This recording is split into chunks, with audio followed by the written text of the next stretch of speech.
Alright, welcome back to the channel, people. Now, as you can tell by the thumbnail and probably by the description below, I'll be taking a look at Denis Villeneuve's Dune. Denis Villeneuve or Denis Villeneuve or Mr. Denis Villeneuve's adaptation of Frank Herbert's seminal, classic, literary, perfect, dense, comprehensive book of 1965, which isn't the first time it's been adapted. It was adapted by David Lynch in 1985 and there's also a sci-fi miniseries that sought to explore the dense and comprehensive nature of the world within the book. But Mr. Denis Villeneuve's long-awaited, eagerly anticipated, just swimming in impatience adaptation of Mr. Frank Herbert's book has been brought into the 21st century, and given the advent and the technological refinery of CGI and practical effect, which probably most likely render these worlds and the world that's inhabiting the book more realistic and more dense and more believable. Mr. Denis Villeneuve has sought to bring that vision, that 21st century look and feeling into present day. And not only that, he has sought to bring and gather an ensemble of some of the world's most elite, most recognizable faces of stars on this planet. People like Zendaya and Timothy Chalamet and Javier Bardem and Oscar Isaac and Rebecca Ferguson and Dave Bautista and Josh Brolin and Stellan Skarsgård. And the film itself is monumental, it's beautiful, it's operatic, it's grand, it's intoxicating, it washes over you like from, alright, I did not like this film. I did not like this film. I found it boring and tedious and choreful to watch. Now, that's not to say the film is completely uninteresting and just bland from the moment it begins to the moment the credits roll.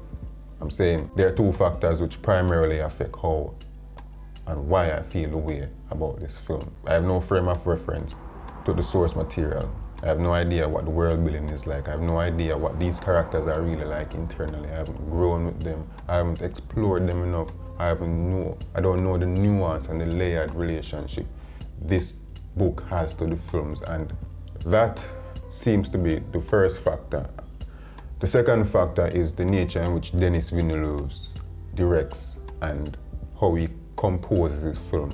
Denis Villeneuve takes an inordinate amount of time to get to the point where there is the cataclysm or the eruption of drama, of building up to the point where everything comes ahead with the characters and the world therein, with the clashes of people, with the clashes of characters. Before it gets to that point, it takes a very long, meticulous, long-winded, slow, like really slow build up till it gets to that point. And if the build-up leading up to that, if the laying out and the meticulous nature of bringing this world to life, if the slow-paced nature of bringing these characters and fleshing them out to life was interesting, because I'm not saying that directing the film in this manner is problematic or it doesn't add or it's something that shouldn't be endeavored. Films have done this countless times. He has mastered this because this isn't the first time he's directing a film. As a matter of fact, he has directed all of his films in more than likely the same manner. Blade Runner 2049 was example, takes the same exact approach. Arrival takes the same exact approach. The slow-paced, long-winded build-up of establishing what the film means or coming ahead with some level of conclusion or resolution or catharsis with these characters. And it's no surprise and it's not a coincidence that I don't find Blade Runner 2049 or Arrival entertaining in their own right. Those films does give off the same vibe of being long-winded and just drawn out and just a waste of time essentially. And again, that's not to say his directing his films like this is problematic. I think that directing sci-fi based adventure films or more otherworldly films like this is problematic, because while these films have the same kind of thematic overlap in exploring the nature of humanity and what it means to be human in the realm of power, when he takes this approach to more real-world, non-fictional based films that happens present day, that takes place in our world, he takes the same directorial approach. It's slow, it takes a while to build up and get to where it's going, but there's a level of adventure, there's a level of engagement, and there's a level of interest with these characters while it's taking its time to get to that dramatic payoff and build up. And to give an example, Sicario and Prisoners, but most likely, more for me, Sicario, because I love Sicario. It's beautiful. It takes its time to get to where it's going. But you're so invested in the story and the characters and the world surrounding and the environment that's happening around these characters, and also the internal conflicts and issues and the level of the sense of moral conflicts and tension these characters have. It takes a very long time to establish and flesh out the world going forward. And then whenever the film reaches a point of eruption where everything comes ahead and there's the spectacle and the shootouts and the drama, and it's something to behold and to watch because it's grand and it's grounded. And when eventually when all the drama dies down a little, when the dust settles and everything returns back to the same manner of being with these characters and them contemplating their own conflict and moral dilemma, it's still engaging. You still feel the need to watch and to resume that slow-paced, jogging along means of him directing his film. So I think the problem for me is when he takes the same approach to directing sci-fi films. It becomes maybe too operatic, too long-winded, and too presumptuous and almost pretentious for its own good. Or it borders on that because these films take themselves very seriously. And I'm not saying the films aren't sincere in trying to say something of importance, it's in trying to say something layered and trying to give some theme and thematic overlap to everything that is being rendered on the screen for these characters and the world they're in. There's a sincere and earnest attempt at doing so with Arrival, with Blade Runner 2049, and especially with Dune. There's a lot of thematic overlap there, and it's trying, and even in some cases does achieve some level of commentary on the nature of the world in which it inhibits, and it's reflecting that interpretation and that look at us, bringing up grand and big questions. So those are the factors that I feel when they merge and conjoin and they meld together is problematic for me when I'm watching the film. However, whenever the film does remove from that point of drawing out itself and you feel like you're being dragged along concrete, it's something to behold, trust me. If I have to watch this film one more time, I would have to just watch it because of the look and the feel of this film. The look of it, is the grandness of it, the scale of it is so immense. It threatens to burst my TV screen at the seams. It just seems to, it's like my TV screen want just explode and expand beyond the size of what it is. And my TV is reasonably big, but I can't imagine what it would feel like to be in a theater, especially at an IMAX screen, to witness and watch this. And I've heard and people have said it's deserving. You absolutely have to see it on the big screen. Unfortunately, I can't, but just to watch it where I am and to witness and to see the grandness of the worlds and the machinizations and the machines, it's indescribably beautiful. That's all I can say. Whoa, it's fucking beautiful. Most of the film takes place on the planet Arrakis, which is this sun-bleached, orange-tinged, grating, dusty world.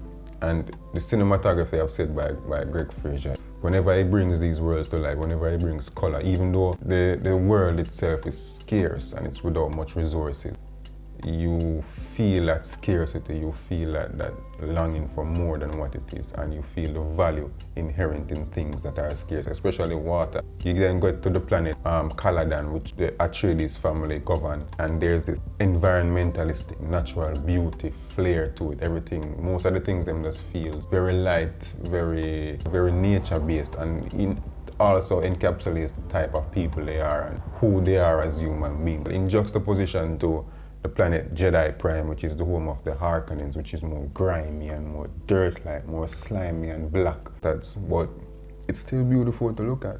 And Hans Zimmer seeks to complement the score in the same manner. The score isn't as horn-blaring and drum-based and just delving into the throes of your soul with drama, with this heavy thumping bass. No, Hans Zimmer seems to have departed from that right now. So there's like a lot of singular instrument. It feels very monotypical in how it tends to wash over, lends its way to describing the feeling of the planet. Like there's this flute-like bamboo-esque sound. It's very subtle and it's very singular in nature, but it evokes what it needs to evoke, and it's not my taste. I mean, there are moments when it does get back to the more dramatic, horn blaring, drum thumping, weighty score that I like, especially on the Planet Jedi Prime, which is more, dense and black, so I could understand why it would return to that type of sound or soundscape.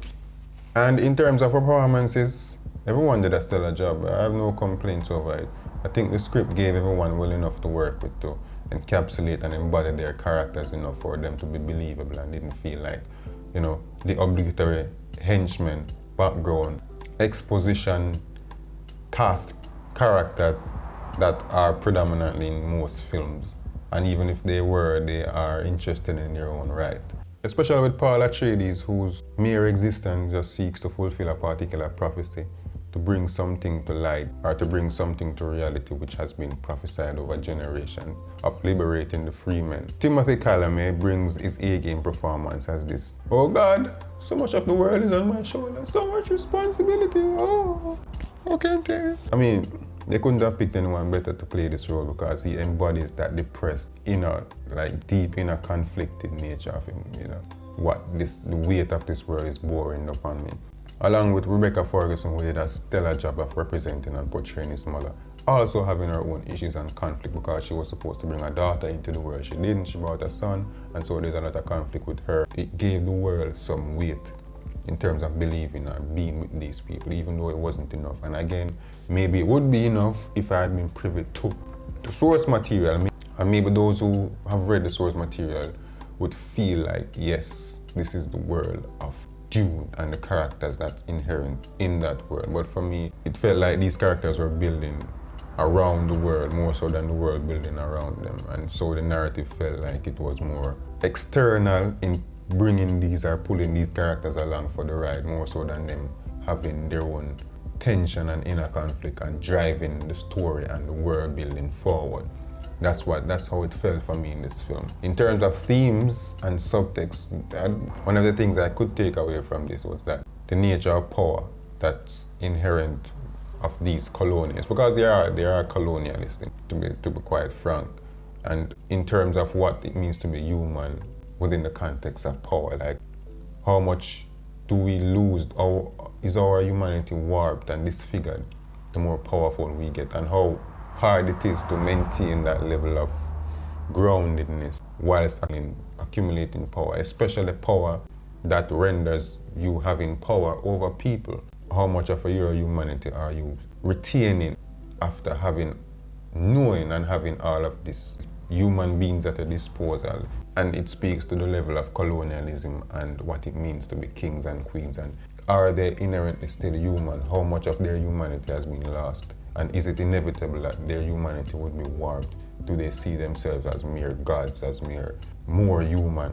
So that's what I got from that film. And in terms of subtext and themes, and it is what it is. But again, for the most part, while I internalize and while I get a sense of what this film was trying to say and what it means and the beauty of it, it was still fucking boring.